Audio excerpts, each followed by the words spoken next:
To change my intercooler, it's going to be quite straightforward.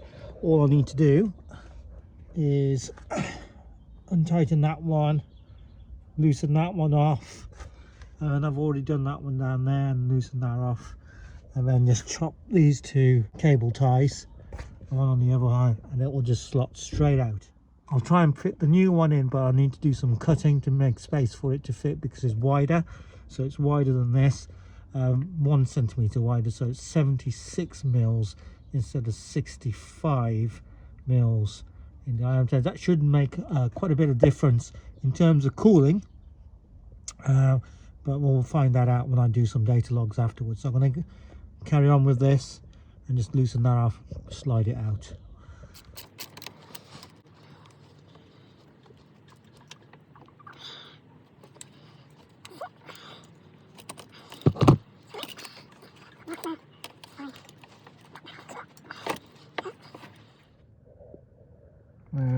Okay, it's out, nice and easy. That's the new one. So why got it back? New pipes, bigger pipes to go on the end because it's got a bigger 2.5 inch inlet and 2.5 inch outlet. Right, in order to make this fit, I might have to chop this off.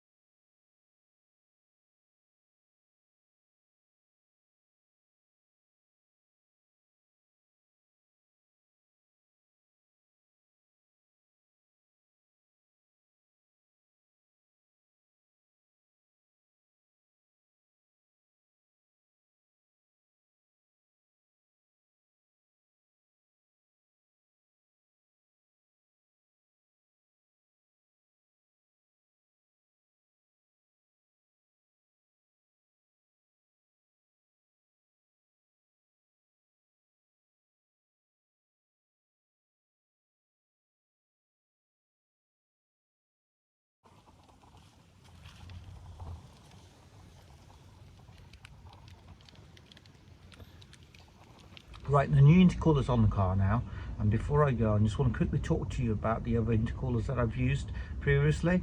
And to start off with, the first intercooler that I used, I would call it my stage 1 intercooler. This intercooler I got for about £55 back in 2 years ago. Now they're selling for about £70 now, so it's got a good intercooler even though it's a Chinese one.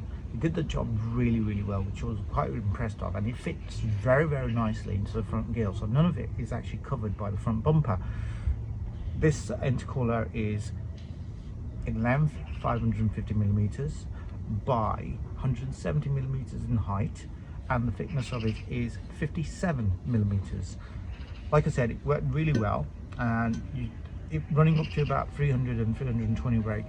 Its limit was about 320 brake before it started having heat soak problems after about the third or fourth run. Power, obviously less power you have, the more runs you can get before heat soak sets in. So I'd recommend this one too. If you're just running the normal turbo on these, which is the GT2260V on the 3 litre M57 engine facelift. So this is the one basically for yourself. Obviously you can go larger. I switched to this one, which I was keeping. Now this one is thicker for a start. It's 65mm in thickness, so it's 65 across there.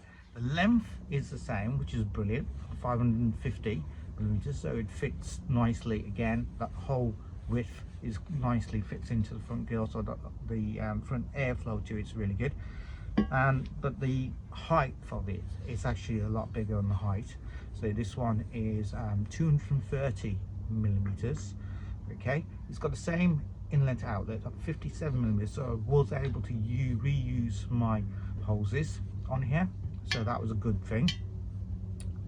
This one is good to around about 400 brake horsepower. You start to struggle after 400 brake horsepower, start struggling with heat soak problems after about the third run. Up to 400 brake horsepower, you could probably get another extra 2 runs out of it before you start losing a bit of power on the top end. I found that my inlet temperatures after about the third or fourth run, now that I'm pushing a lot more power, my inlet temperatures went up to around about 54 degrees at the max, and that was on a sunny day like this, which is around about 23, 24 degrees.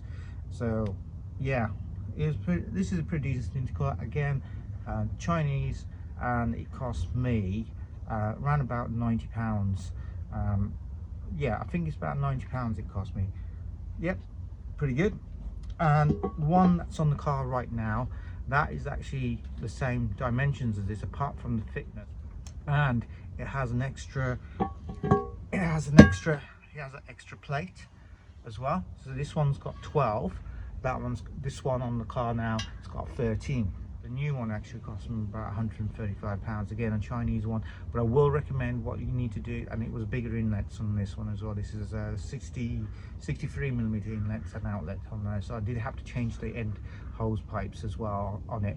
So that's the disadvantage. It actually cost me overall the piping, and I changed a slightly bigger piping from the turbo to the intercooler as well, around about £200 altogether. Don't think I'm going to go any bigger than this, otherwise I'll have to start ripping off things from underneath the front bumper. Some people go a lot bigger, 600mm by 300mm by 76. Now that would have to, obviously you'd have to take off the fan and everything like that to put that on, and take off the AC to put that on as well, and it will block most of your radiators, so you'll have some cooling issues as well if you are using it for track days. So that being said, I'm happy with where I am now. I'll obviously, in my next video, I'll let you know what kind of power figures I'm producing from this intercooler and everything, and any other work that I've done. And since this video, I'll put in the next video as well. I hope I've given you some insights into intercoolers, and I look forward to seeing you all again next time. So stay tuned, give me a thumbs up, and please subscribe to my channel if you haven't done so already.